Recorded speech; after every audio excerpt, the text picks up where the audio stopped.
하나님의 말씀은 마태복음 5장 1절에서 12절 말씀입니다.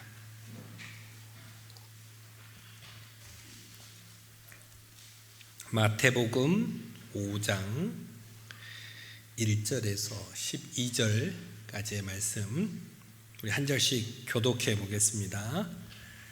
예수께서 무리를 보시고 산에 올라가 앉으시니 제자들이 나온지라. 심령이 가난한 자는 복이 있나니 천국이 그들의 것이며,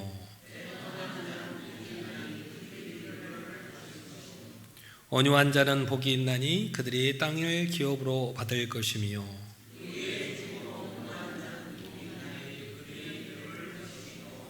긍휼히 여기는 자는 복이 있나니 그들이 긍휼히 여김을 받을 것이며,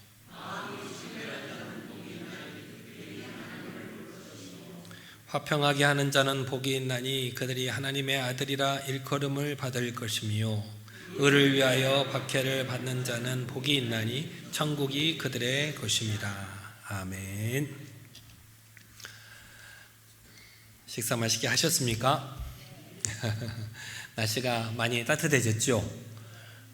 우리 화단에 보면 벚꽃이 벌써 피어가지고 이번 주에 되면은 확 피지 않을까 싶습니다. 우리 목련이, 목련이. 저도 뭐 이렇게 옆에 있는 우리 새로 심은 조그만한 꽃밭만 바라보다가 오늘도 이렇게 보니까 뭐가 뚝 하늘에서 떨어져서 보니까 벌써 그 큰 나무에 목련이 확 이렇게 펴고 있더라고요. 그래서 벌써 이렇게 봄이 산뜻, 지난주까지만 해도 눈이 와서 나뭇가지가 부러지더니 벌써 봄이 왔구나, 이러다가 금방 더워지겠다 그런 마음이 들었습니다. 오늘 여러분이 읽으신 본문은 예수님의 가장 유명한 설교인 산상수훈의 8복, 즉 8가지 복에 대해서 말씀하고 있는 본문입니다. 여러분들 쭉 읽어보셨는데 여기에서는 이제 8가지 복에 대해서 말씀하는데, 어떤 사람에게 복이 있다고 말씀하셨어요? 심령이 가난한 자, 또 애통하는 자, 또 온유한 자, 또 의에 줄이고 목마른 자, 또 긍휼히 여기는 자, 마음이 청결한 자, 화평하게 하는 자, 의를 위하여 박해를 받은 자, 이런 사람에게 복이 있다라고 얘기를 했는데, 자세히 살펴보면 여기에는 복이라고 생각되지 않는 것들을 몇 가지 발견할 수 있습니다. 복이 안 되는 것, 이것이 복이 될 수 있을까? 뭐가 있을 것 같아요, 여러분 생각에는? 애통하는 것. 애통하는 게 왜 복이 되지? 또 줄이고 목마른 것. 배고파 죽겠고 목말라 죽겠는데 왜 그게 복이 된다는 거지? 또 박해를 받는 것. 내가 여러분 박해 받아보신 적 있으세요?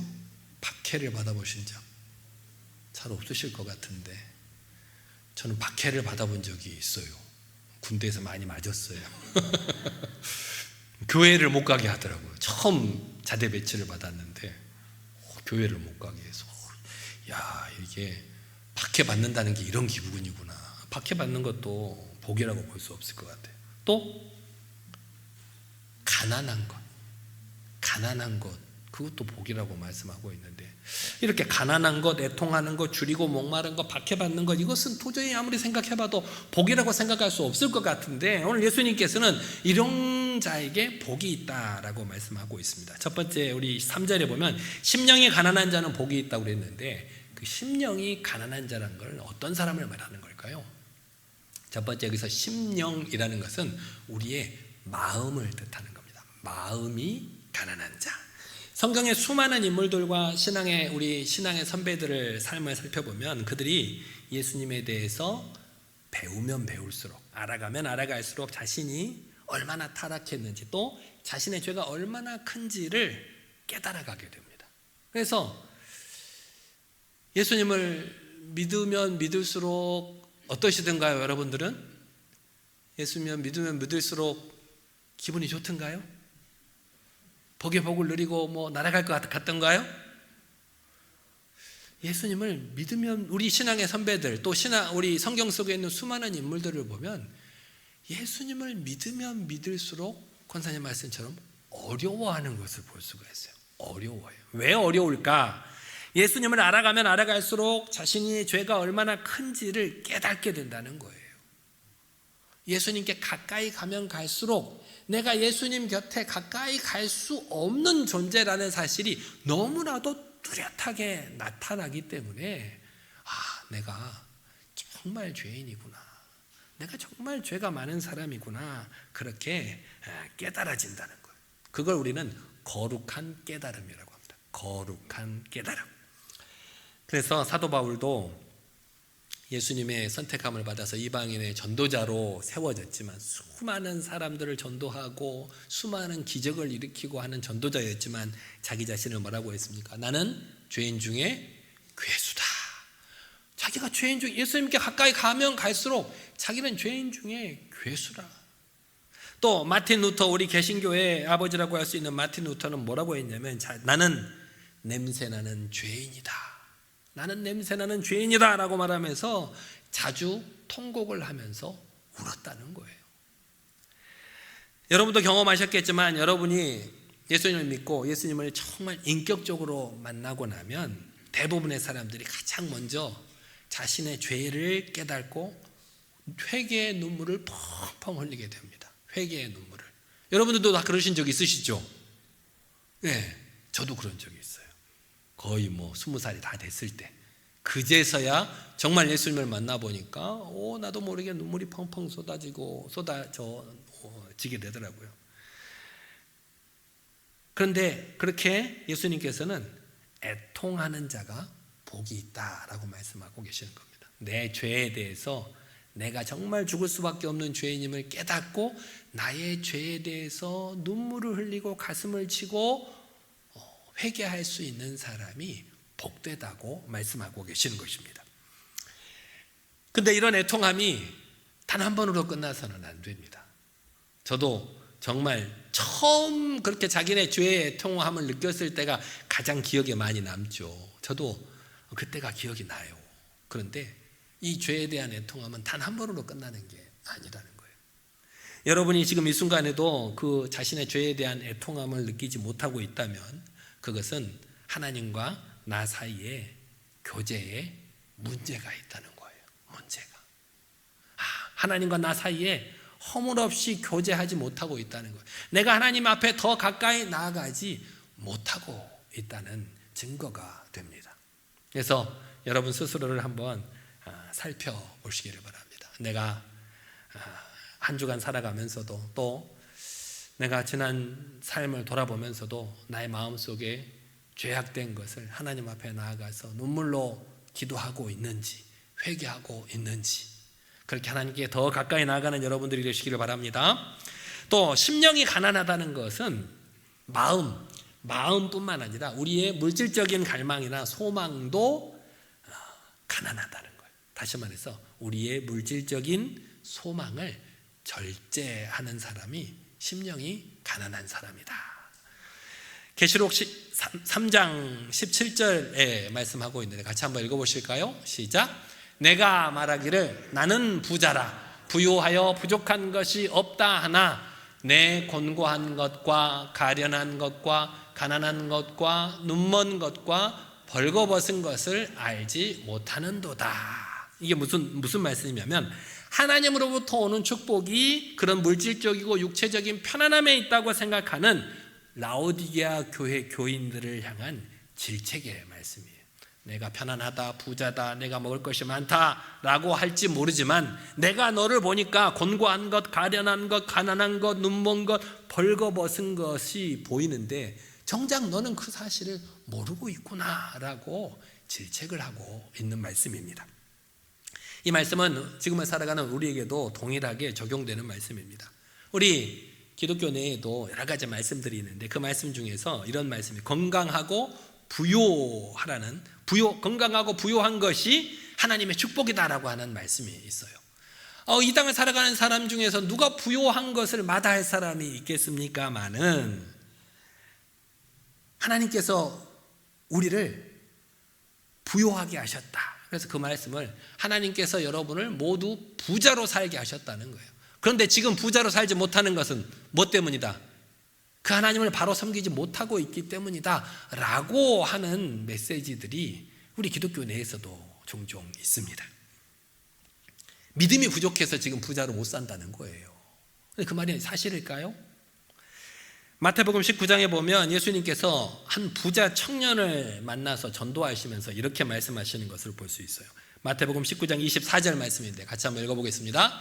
다시 너희에게 말하노니 낙타가 바늘귀로 들어가는 것이 부자가 하나님의 나라에 들어가는 것보다 쉬우니라 하시니. 아니 부자가 되지 못한 것은 너희 믿음이 부족해서 그런 것이다 라고 말을 한다면 이 말씀과 어긋나잖아요. 부자는 천국에 들어가는 것이 낙타가 바늘귀로 통과하는 것보다 어렵다고 말씀하고 계시거든요. 결국 이 말씀은 뭐냐? 물질에 대한 유혹이 한 사람의 믿음에 큰 장애물이 될 정도로 강력하다는 거예요. 강력하다는 거예요. 우리가 이 땅을 살아가면서 꼭 필요한 게 뭐예요? 물질이죠. 돈이 있어야 먹고 살 거 아니에요. 돈이 있어야 좀 더 편안하게 안락하게 살아갈 거 아닙니까? 하지만 그런 물질이 때로는 한 사람의 믿음을 좌우할 정도로 우리에게 큰 시험거리가 된다는 말씀입니다. 하나님으로부터 물질적인 축복을 기대하는 사람들의 두 가지 잘못된 생각이 있습니다. 우리도 물질적인 축복을 바라시지요? 여러분 안 바라셔요? 저만 바라는가요? 누구나 다 물질적인 축복을 바라는데 그 물질적인 축복을 바라는 사람의 두 가지 잘못된 생각. 첫 번째, 물질적인 축복이 하나님의 은혜라고 생각하는 것입니다. 물질적인 축복이 하나님의 은혜일까요? 아닐까요? 은혜일까요? 아닐까요? 은혜였으면 좋겠죠? 은혜일 수도 있고 아닐 수도 있죠. 물론 하나님의 축복이 물질적인 축복이 하나님의 은혜의 표시일 수 있습니다. 하지만 그 물질적인 축복이 꼭 하나님의 은혜가 아닌 경우가 훨씬 더 많습니다. 부자들은 행복할까요? 여러분은 부자가 안 돼봐서 모르시죠? 부자가 돼봤어야 부자가 행복한지 안 행복한지는 알지요. 제가 옛날에 섬겼던 교회 권사님이 부자였어요. 제가 전에도 한번 말씀드린 것 같은데 파라다이스 그룹의 회장, 선대 회장님이셨어요. 그 어머니께서 우리 저희 교회를 다니셨는데 한 번은 신방을 갔어요. 평창동에 그 부자들만 산다는 동네에 신방을 갔는데 집이 정말 넓어요. 뭐 병인지를 모르겠는데 굉장히 넓은데 바닥이 다 대리석이에요. 근데 추워요. 추워. 바닥에 보일러를 안 넣고요 사는데 너무 넓어서 보일러 이렇게 비용이 너무 많이 들어서 자기들이 있는 곳에만 조그맣게 이렇게 난방을 하지 다 난방을 안 켠다는 거예요. 아니 이 커다란 부자가 대리석 바닥을 차갑게 하고 다니더래요. 부자들이 이렇게 집에서 슬리퍼를 신는 이유가 다 있어요. 바닥이 차서 그래. 바닥이 차서. 부자도 그렇게 아껴서 살더라고요. 나름 부자로서의 그런 차이가 있어요. 그래서 우리가 그런 것들을 상상하지 못하지만 부자들도 더 아끼며 살아가는 사람 많아요. 그죠? 부자들은 넉넉하고 편안하게 더 많은 것들을 풍성하게 쓸 것 같지만 진짜 부자는요 누구보다도 아끼고 살아요. 그래서 부자가 된 것 같아요. 또 물질적인 축복이 물질적인 축복이 과연 하나님의 은혜인가? 로또를 맞은 사람들이 다 행복할까요? 로또 맞았으니까 하나님께서 내게 큰 은혜를 주셔가지고 내가 이 로또를 맞았다, 몇백억을 받았다. 로또 맞은 사람의 95% 이상이요 몇 년만 지나면 다 피폐한 삶을 살더랍니다. 편안하게 부인과 자녀들과 알콩달콩 잘 살던 사람이 로또를 맞으면요 부인과 헤어지더래요. 자기 거 뺏어갈까 봐, 나눠주라고 할까 봐. 로또 맞은 일도 비밀에 붙이고 이혼부터 하더래. 그리고 결국은 이것저것 자기가 하고 싶은 거 흥청망청 하다가 결국은 도박에 빠져서 피폐해져서 그 로또 맞은 수십억 수백억의 돈을 몇 년 만에 다 날려버리고 빚쟁이로 살아가더라는 거예요. 다시 말해서 물질의 축복을 받지 못했다고 해서 하나님의 축복을 받지 못한 사람이 아니라는 거예요. 말씀처럼 하나님께서 우리에게 주시는 물질의 축복은 누구에게는 은혜가 되기도 하지만 누구에게는 시험이 되기도 한다는 겁니다. 둘째, 하나님으로부터 오는 물질적인 축복을 기대하는 사람들은 잘못 생각하고 있는 것. 두 번째가 본인들은 아니라고 생각을 아니라고 말은 하지만 결국에는 물질적인 갈망이 자기의 유일한 소망이 되어버리고 만다는 겁니다. 하나님, 저에게 물질적인 축복을 주십시오. 제가 물질을 풍성하게 부어주시면 내가 이 물질로 하나님의 일을 열심히 하겠습니다. 주변의 이웃 사람들을 많이 돌보고 살아가겠습니다. 그렇게 철석같이 약속을 해놓고도 물질적인 축복을 정작 받으면은 그 더 많은 물질을 갈망하는 그 갈망 때문에 하나님을 바라보기보다는 그 물질을 어떻게 지키고 어떻게 더 많이 이루어질까, 내가 더 많이 움켜쥘까, 그것에 집중하게 되더라는 겁니다. 예수님께 나왔던 부자 청년이 있었습니다. 어렸을 때부터 모든 계명을 다 지켰는데 내가 무엇을 더 하리까 예수님께 물어봤더니 예수님께서 뭐라고 하셨습니까? 내 가진 것을 다 모두 팔아서 주변에 가난한 사람들에게 다 나눠주고 너는 나를 따라오너라 라고 했더니 부자가 어떻게 했어요? 고민했어요. 고민. 내 가진 모든 것들을 다 팔아서 남을 나눠주라고? 심히 고민을 하더니 돌아갔대요. 자신의 재물을 포기하지 못하고 예수님을 따르지 못했다는 거예요. 그 재물이 자기의 우상이 되어버리고 말았다는 것입니다.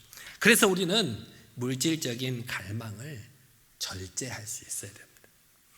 여러분들, 하나님께서 내가 물질을 주시면 내가 하나님의 뜻대로 잘 살겠습니다 자신할 수 있을 것 같지만 알 수 없는 일이에요. 알 수 없는 일이에요. 그래서 특별히 예수님께서도 이 물질에 대한 유혹을 여러 군데에서 강조를 하고 계셔요. 특별히 물질의 축복을 주는 사람이 있어요. 그런 사람 어떤 사람이냐? 정말 그 물질에 자기 마음을 두지 않고 하나님께 마음을 두는 사람. 오전에도 우리 소망 화장품의 회장님 이야기했잖아요. 1조를 벌고 싶다고 기도를 했다잖아요. 내가 1조를 벌면 얼마를 헌금하겠다고요? 9,900억을 헌금하겠다는 그런 목표를 가진 사람에게는 하나님께서 충분히 복을 주실 것 같아요. 그런 부자들이 몇몇 있습니다. 정말 돈을 많이 버는 부자인데 자기는 자동차도 10년, 20년씩 변함없이 타고 다녀요. 돈을 다 어디다 쓰는가 봤더니 다 해외 선교하는데, 또 선교사님들 구제하는데, 주변에 어려운 이웃들을 돕는데 다 돈을 쓰더라는 거예요. 그런 부자들도 있습니다. 하지만 그 물질이 우리에게 큰 유혹이 된다는 사실을 잊지 마시고 내가 잘 준비된 것 같으신 분만 물질의 축복을 달라고 기도하는 여러분이 되시기를 바랍니다. 잘못하면 시험이 될 수 있습니다. 우리는 일반적으로 나쁘고 불쾌한 것은 사탄이 주는 것이고 좋은 것은 하나님이 주신다고 생각하기 쉽지만 꼭 그런 것만은 아닙니다. 욥이 고난을 받은 것 어떠세요? 욥이 죄가 있어서 고난을 받았을까요? 물론 죄가 없지는 않지만 그런 고난을 받을 정도로 죄를 범하지는 않았죠. 그럼에도 불구하고 욥은 왜 고난을 받았어요? 하나님께서 그를 시험하시기 위해서.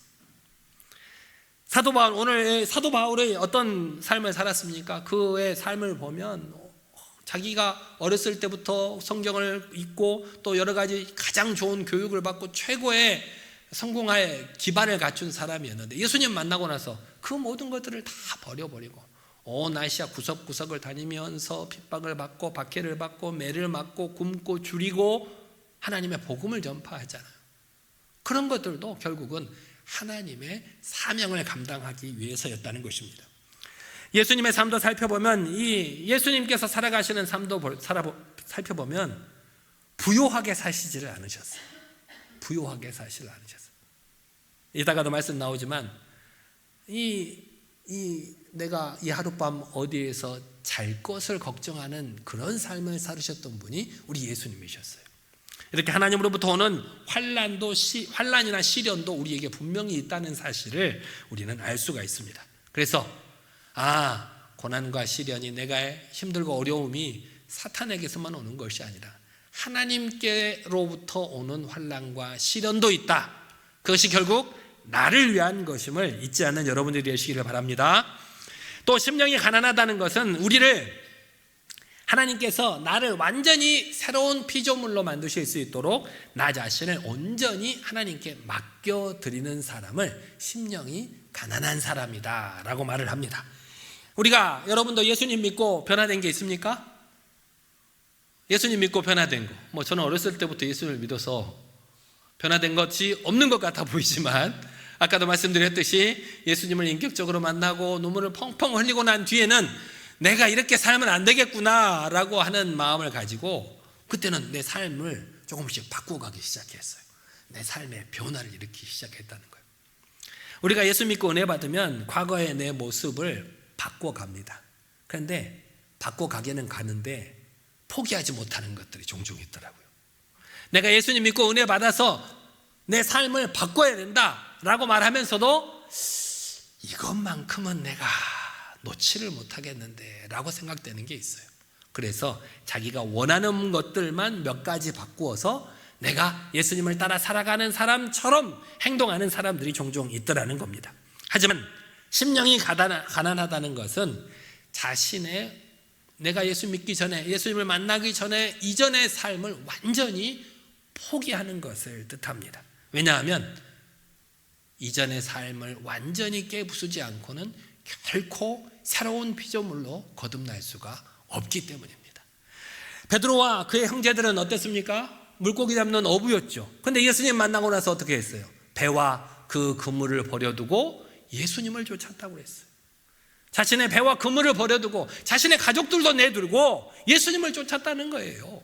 세리였던 마태는 어땠습니까? 세리였던 마태는 그 세리로서 부자로서 충분히 돈을 벌 수 있는 그런 직업을 가지고 있었음에도 불구하고 자신의 직업을 버리고 예수님을 따랐다고 성경은 기록을 하고 있습니다. 반면 은혜는 받았지만 자신의 삶을 포기하지 못하고 주저했던 사람들의 모습도 성경에서는 볼 수 있습니다. 누가복음 9장에 보면 한 서기관이 예수님께 이렇게 물었습니다. 어디로 가시든지 제가 따르겠나이다. 한 서기관이 보니까 예수님께 이런 말을 하는 것을 보면 예수님을 한두 번 지켜본 게 아니에요. 그동안 예수님의 행적을 잘 지켜보고 이분이 정말 대단한 분 같은데, 성경에 나오는 메시아 같은데, 그런 마음을 가지고 있으니까 예수님께 나와서 어디로 가시든지 제가 예수님을 따르겠나이다 라고 말을 했던 것이에요. 그런데 예수님께서 그런 서기관에게 뭐라고 말씀하셨습니까? 여우도 굴이 있고 공중의 새도 집이 있으되 인자는 머리 둘 곳이 없느니라. 다시 말해서 나는 오늘 밤에도 내가 어디에서 잘 줄을 모르는 사람인데 그런 나를 쫓아올 수 있겠느냐 라고 물어보신 거예요. 여러분은 예수님을 쫓아갈 수 있겠습니까? 그런 예수님을? 예수님께서는 이리저리 공생의 기간 동안 전도를 하러 다니시면서 오늘은 어디에서 묵고 오늘은 어디에서 묵고 계획을 가지고 계셨던 분이 아니에요. 그날 하나님의 뜻에 따라 움직이셨고 하나님께서 마련해 주신 곳에 머리를 눕히는 전도자의 삶을 사셨다는 것입니다. 그렇게 서기관에게 말하고 나서 그 옆에 있는 사람에게 물었어요. 너는 나를 따르려느냐? 그 서기관이 어떻게 했는지는 성경의 기록에 나와 있지 않아요. 그런데 그렇게 물어보는 서기관에게 이래도 나를 따를 수 있겠느냐라고 물어보신 후에 그 옆에 있는 사람에게 너는 나를 따르겠느냐라고 물어보셨어요. 그 옆에 사람이 뭐라고 했게요? 예수님, 저희 아버지가 돌아가시면 장사한 후에 예수님을 따르겠습니다. 그렇게 말을 했다라는 거예요. 지금 이 사람이 며칠 전에 아버지가 돌아가셔서 장례를 치르고 오겠다 그런 말일 수도 있고, 아직 아버지가 안 돌아가셔서 멀쩡히 살아 계셔요. 멀쩡히 살아 계시는데 그 아버지가 돌아가시거든 그 제사 장사를 지내놓고 그때서야 내가 예수님을 쫓겠습니다 라는 말인 경우도 있어요. 두 가지 예상을 하고 있는데 후자인 경우가 더 많아요. 결국 아버지는 멀쩡히 살아계시는데 내가 지금 당장 예수님을 쫓기는 좀 뭐하니까 자기 부모를 핑계로 삼아서 부모님이 돌아가시고 난 후에 장례를 치르고 그제서야 예수님을 따르겠다고 얘기한 거예요. 또 그 옆에 사람에게도 너는 나를 따르겠느냐라고 얘기했더니 뭐라고 하냐면 가족과 작별한 후에 예수님을 따르겠습니다 라고 말을 해요. 가족과 작별 인사를 나누게 해달라는 거예요. 예수님께서 아니 가족과 작별한다는데 예수님께서 그것도 못하게 하나 라고 생각하실 수 있습니다만 그 당시에 자녀들은 자기 마음대로 함부로 자기 미래를 결정할 수 없는 시대였습니다. 반드시 자기의 미래는 누가 결정을 해줘요? 자기 아버지가 결정을 해줘요. 아버지에게. 그 당시에는 남성 위주의 사회였기 때문에 아버지가 얘가 어디로 갈지 무엇을 할지를 결정을 하는 거예요. 그래서 가족에게 인사하러 갔다 오겠습니다 라고 하면 가족에게 인사하러 가면 내가 예수님을 따르기 위해서 떠나겠습니다 하면 아버지가 허락을 할까요? 못할까요? 여러분이라면 허락하겠어요? 안 하겠어요? 모르죠. 여러분 자녀가 멀쩡히 다니던 회사 그만 때려치우고 저 아프리카 오주로 선교사로 간다고 하면 허락을 하실 거예요? 마실 거예요? 말은 생각은 허락하겠지라고 하는데 실제로는 허락을 못 하시더라고요. 저 아는 권사님도 따님이 갑자기 그렇게 오지에 선교사로 가겠다고 하니까 인정을 못 하시더라고요. 예수님께서 그런 사람들에게 뭐라고 말씀하셨냐면 손에 쟁기를 잡고 뒤돌아보는 자는 하나님 나라에 합당하지 아니하니라 라고 말씀을 하고 계셔요. 그 사람들은 하나님의 은혜를 받고 하나님을 따르기는 따라야겠는데 정작 예수님께서 너는 나를 따르겠느냐라고 했을 때 모든 것들을 다 내려놓고 바로 따르지 못했다는 거예요. 베드로나 그의 제자들처럼 예수님의 제자들처럼 가진 것을 모두 다 내려놓고 당장 예수님을 따르지 못하고 이런저런 핑계를 대면서 이것 다 해놓고 저것 다 해놓고 자식 다 키워놓고 그제서 예수님께 나오겠습니다 라고 핑계했다는 겁니다. 이렇게 자기 삶을 포기하지 못하고 내가 원하는 것 몇 가지만 바꾸어서 예수님을 따르겠다는 사람은 하나님 나라에 들어갈 수가 없다는 겁니다. 심령이 가난한 자는 자신이 구원받기 이전의 삶이 아무런 가치가 없다는 것을 깨닫고 그 삶을 과감하게 포기하는 사람입니다. 사도 바울도 구원받고 나서 자신이 살아왔던 그 이전에 그 남들이 보기에는 정말 훌륭한 것 같은 그 모든 삶을 배설물처럼 여겼다고 고백한 것을 여러분도 잘 알고 계시지 않습니까? 또 사도 바울이 어떻게 고백하고 있습니까? 고린도후서 5장 17절에 이렇게 고백을 하고 있습니다. 시작. 그런즉 누구든지 그리스도 안에 있으면 새로운 피조물이라 이전 것은 지나갔으니 보라 새 것이 되었도다. 심령이 가난한 사람은 이 땅에 살지만 의식적으로 이 세상적인 기준에 대해서 경계하고 그것을 버리는 사람입니다. 성경 어디에도 이 세상에서 성공을 위해서 여러분을 부르셨다고 기록되어 있는 곳이 없습니다.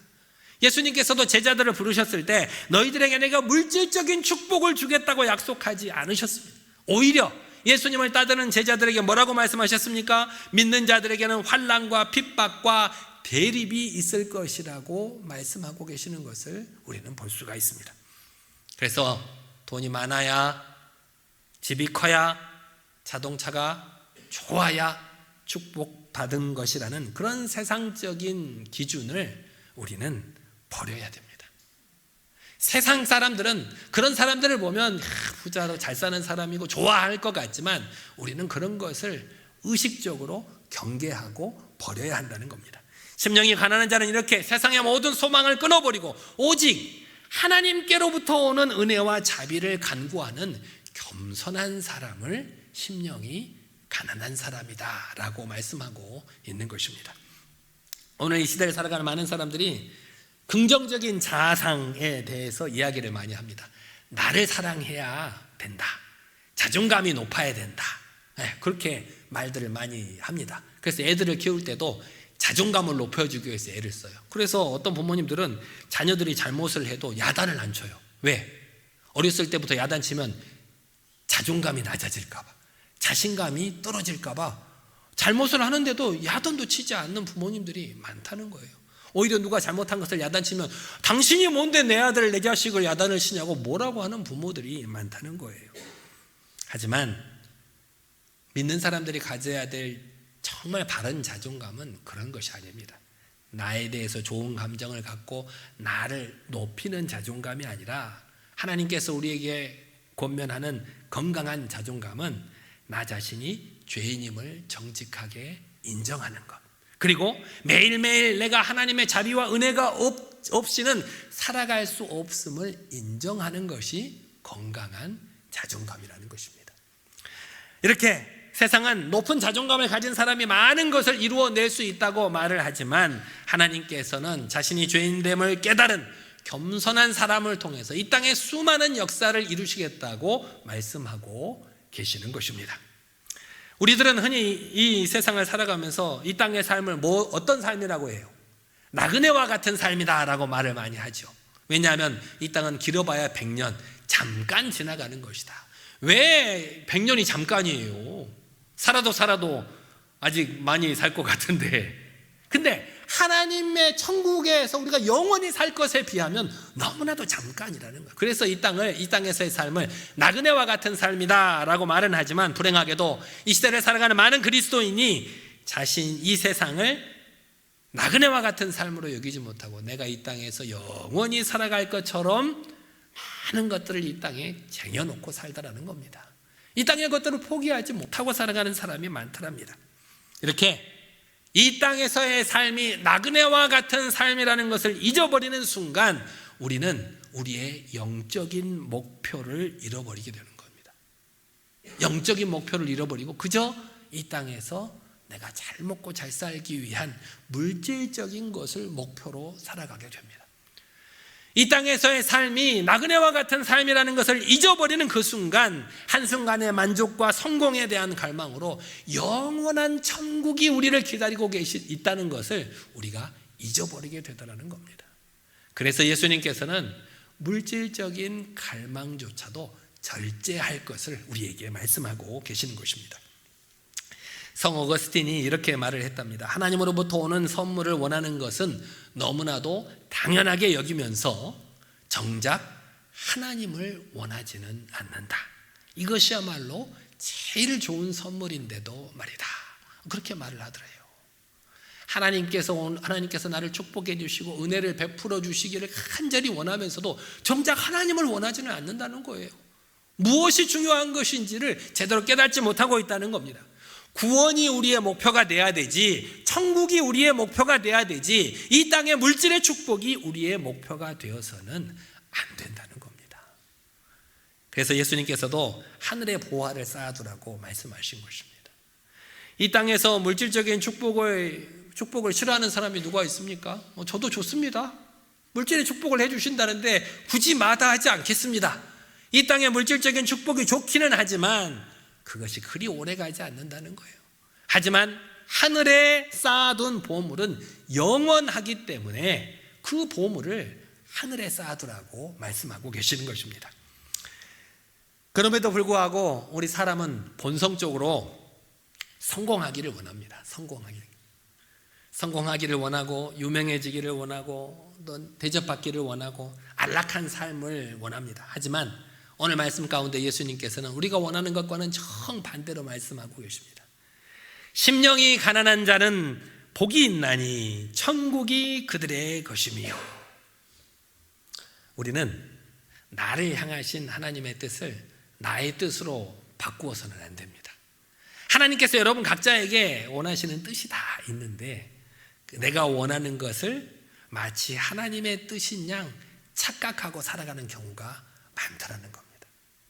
이거는 하나님이 원하시는 게 아니라 내가 원하는 건데 그것을 하나님이 원하시는 것이냐 하나님께 달라고, 하나님의 뜻대로 달라고 요구하는 경우가 많다라는 겁니다. 그러지 말고, 착각하지 말고 철저하게 하나님의 뜻에 귀를 기울이는 여러분들이 되시기를 바랍니다. 그리스도인은 어떤 사람이냐? 자신의 죄에 대해서 가슴치며 애통하는 사람인과 동시에 하나님께서 주신 구원에 감격하며 기뻐하는 사람이 예수 믿는 사람입니다. 이렇게 애통하는 감정과 너무나도 기뻐하는 감정 사이에서 균형을 맞추고 살아가는 사람이 그리스도인이라는 겁니다. 진정한 그리스도인의 제자가 지속적으로 가져야 할 태도는 바로 심령의 가난함과 애통함입니다. 회개 없이는 용서함이 없고, 우리 안에 악한 것이 있다는 것을 깨닫지 못하면 우리 안에 악함을 제거할 수 없기 때문입니다. 그래서 여러분들도 늘 하나님 앞에서 애통하는 마음으로 기도하시기 바랍니다. 하나님, 혹시 제가 깨닫지 못하고 있는 죄는 없습니까? 내가 울며 불며 하나님께 회개해야 될 것은 없는지 하나님께 기도하고 간절히 하나님께 더 가까이 나아가는 여러분들이 되시기를 바랍니다. 우리는 모두 냄새나는 죄인이요, 죄인 중에 괴수입니다. 그래서 하나님의 은혜가 매일 매순간 필요한 사람이 바로 저와 여러분입니다. 이것을 깨닫지 못하는 사람은 결코 하나님과 가까워질 수가 없다는 사실을 잊지 말고 늘 애통함으로 심령의 가난함을 가지고 하나님께 더 가까이 나아가는 여러분들 되시기를 바랍니다. 냄새나는 죄인을 용서해달라고 애통해하며 간절히 부르짖는 여러분이 되시기를 바랍니다. 물질적인 부요함에 유혹되지 말고 세상의 기준이 아니라 오직 하나님의 뜻에 따라가는 하나님의 거룩한 백성이 되게 해달라고 기도하는 여러분이 되시기를 바랍니다. 그렇게 간절히 기도하고 또 그렇게 살기 위해서 노력하는 여러분이 바로 천국의 주인공이 될 줄 믿습니다. 아멘.